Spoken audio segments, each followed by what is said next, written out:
Трудовым мигрантам откроют новый путь в Россию, мигранты смогут добраться в Россию по железной дороге, а не только самолетами, сообщил вице-премьер Марат Хуснуллин. Мы пытаемся найти баланс интересов и договорились, что упростим механизм согласования и привоза рабочей силы крупными компаниями.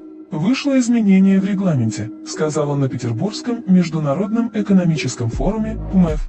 При этом он добавил, что для недопущения распространения коронавирусной инфекции мигрантов обязательно будут тестировать на наличие COVID-19. Сейчас приехать могут только на самолетах. Мы рассмотрели возможность заезда железнодорожным путем, то есть это даст плюс, пояснил он. По его словам, сейчас в России дефицит рабочей силы на стройках составляет примерно 1 миллион человек. Он назвал ситуацию катастрофической.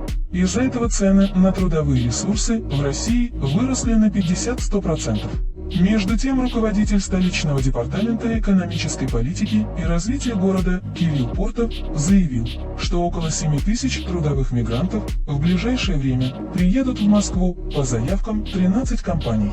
По его словам, в основном это граждане Узбекистана. Он напомнил, что Московский миграционный центр недавно открыл представительство в Узбекистане. Создание представительства было обусловлено прежде всего высоким спросом на иностранную рабочую силу. Сейчас у нас одобрено заявок на ввоз 6800 мигрантов по заявкам от 13 компаний, в основном граждан из Республики Узбекистан, сказал Пуртов. Заммэра Москвы по вопросам экономической политики и имущественно-земельных связей Владимир Ефимов назвал существующие ограничения по въезду трудовых мигрантов в Россию избыточными.